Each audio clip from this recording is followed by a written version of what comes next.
تین کمیونٹی کے لوگ، تین ریلیجن کے لوگ، تین مذہب کے ماننے والے لوگ جن کے نزدیک یہ جگہیں متبادل ہے، بابرکت ہے، اس میں ایک یہودی ہے اور ایک عیسائی ہے اور ایک مسلمان ہے۔ بعض روایتوں سے معلوم ہوتا ہے کہ بیت اللہ کے بعد، بیت اللہ شریف کی تعمیر کے بعد حضرت ابراہیم علیہ السلام نے بیت المقدس کی تعمیر فرمائی۔ بیت المقدس کے اندر، بیت المقدس وہ جگہ ہے، فلسطین، مسجد اقصی وہ جگہ ہے جو نبیوں کی آماج گاہ ہے، نبیوں کا مسکن ہے، ایک انبیاء کا سلسلہ ہے۔ حضرت صالح علیہ السلام، حضرت یعقوب علیہ السلام، حضرت ابراہیم علیہ السلام، حضرت داؤد علیہ السلام، حضرت سلیمان، حضرت موسیٰ، حضرت زکریا، حضرت یحییٰ، حضرت عیسیٰ، آخر میں ہمارے اور آپ کے آقا جناب محمد رسول اللہ صلی اللہ علیہ وسلم نے بھی تقریباً 17 مہینے بیت المقدس میں اس کی طرف قبلے کی طرف ہو کر کے آپ نے نماز پڑھی۔ مسلمانوں کا قبلہ اول ہے۔ نبوت کے بعد تقریباً 17 مہینے تک آپ نے وہاں نماز ادا کی، اور یہ بیت المقدس، مسجد اقصی، یہ مسلمانوں کا قبلہ اول ہے۔ یہاں پر آپ صلی اللہ علیہ وسلم کو یہاں سے معراج کرایا گیا، جہاں پر آپ صلی اللہ علیہ وسلم نے تمام انبیاء کی امامت کی۔ قرآن کریم کا ارشاد ہے، سبحان الذی اسریٰ بعبدہ لیلا من المسجد الحرام الی المسجد الاقصی، کہ پاک ہے وہ ذات جس نے آپ کو رات ہی میں مسجد حرام سے مسجد اقصی کا آپ نے سفر کرایا۔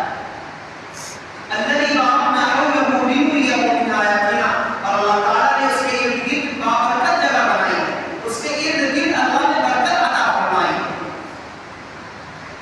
آپ صلی اللہ علیہ وسلم کو یہاں سے معراج کرائیں گے، اس کے بعد حضرت جبریل علیہ السلام یہیں سے آپ کو آسمان دنیا پر لے گئے، جہاں پہ آپ کی ملاقات ہوئی، آپ کو نماز ادا کی گئی، آپ کو عنایات کی گئی، آپ کو برکتیں نازل کی گئی، تمام طرح کے امت کے لیے تحفے بھی دیے گئے۔ تو یہ بیت المقدس، مسجد اقصی، یہ اللہ رب العزت نے شروع سے اس کو مقام عطا کیا ہے۔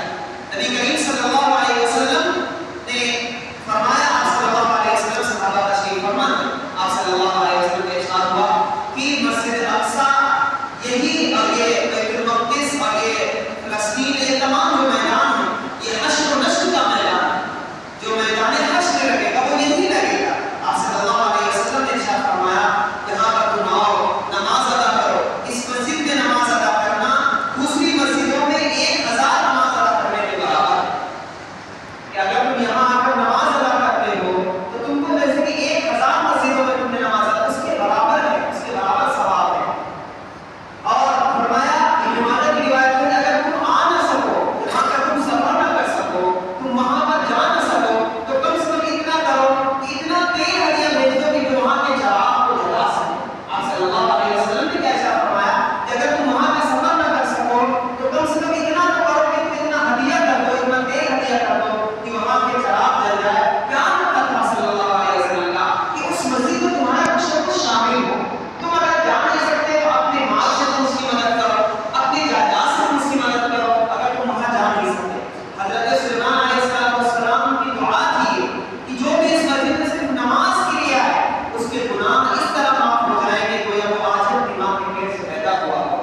پھر اس کے بعد آپ صلی اللہ علیہ وسلم نے ارشاد فرمایا کہ 3 مسجدیں ہیں جن کا سفر کیے کرنا درست ہے نماز کے لیے۔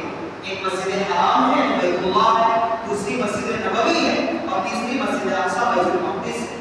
صرف ان 3 مسجدوں کے لیے اللہ رب العزت نے وہ کر دیا کہ ان 3 مسجدوں کے لیے ہم نماز کے لیے سفر کر سکتے ہیں۔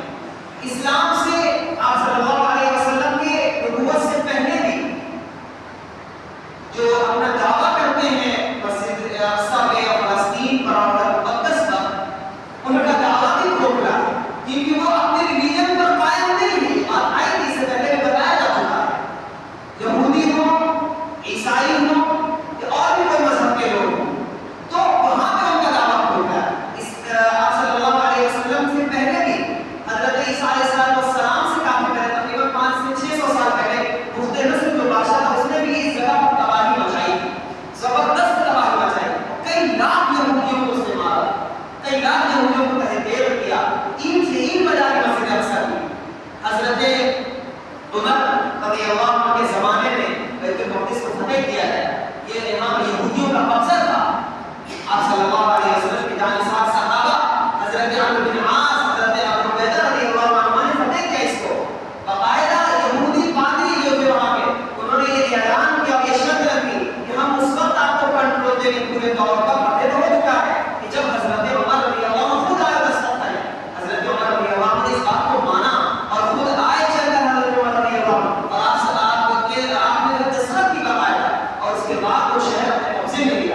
اس کے بعد بھی جو وہاں کی جو ہے 492 ہجری میں وہاں پر آپ صلی اللہ علیہ وسلم کے صحابہ حضرت عبیدہ حضرت عمرو بن عاص کے بعد پھر وہاں پر جب فتح ہوا حضرت عمر کے زمانے میں، اس کے تھوڑے دن کے بعد پھر ان کا قبضہ ہوا.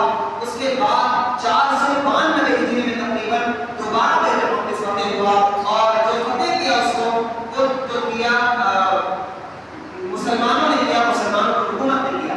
اس کے بعد پھر ان کا قبضہ ہوا، اور سن 1187 عیسوی میں 1187 عیسوی سنچری جو چل رہی ہے، اس میں صلاح الدین ایوبی رحمۃ اللہ علیہ نے، جو نور الدین زنگی کے کمانڈر بہت کمانڈر، انہوں نے اس کو فتح کیا. سلطان صلاح الدین ایوبی نے اس علاقے کو فتح کیا. اس کے بعد خلافت عثمانیہ قائم ہوئی.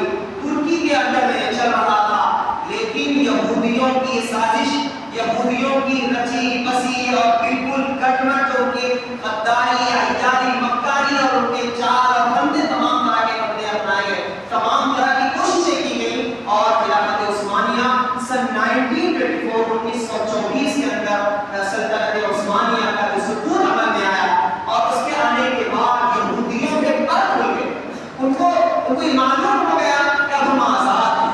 جب خلافت عثمانیہ کا سقوط ہوا، خلافت عثمانیہ ختم ہوئی، اس کے بعد سن 1947 جب ہمارا ملک آزاد ہوا، آج جب 1948 کہتے ہیں 1948 کے اندر اسرائیل کا قیام عمل میں آیا.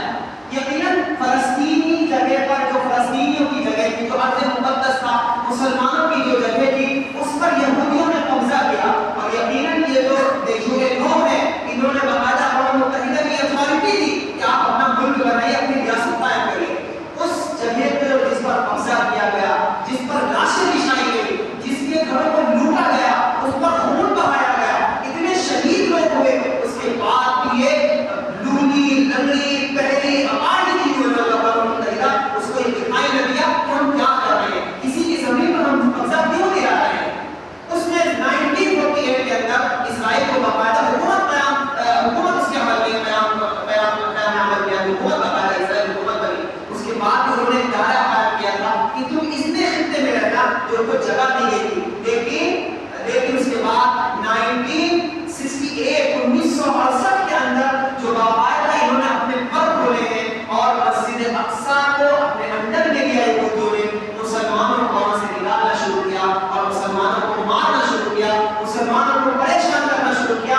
ہر اعتراض تنقید میں دی گئی. انہوں نے باقاعدہ اپنی حکومت جمائی، اپنا قبضہ جمایا، اور 1968 کے اندر جو آخری خنجر یہ ہوتا گیا کہ اس کو مسلمانوں کا قبلہ اول جو تھا مسجد اقصیٰ، بیت المقدس اور اس ارض مقدس پر ان کا پورا قبضہ ہوا، پوری اتھارٹی ان کی ہوئی، اور مسلمانوں کو وہاں سے نکال دیا گیا.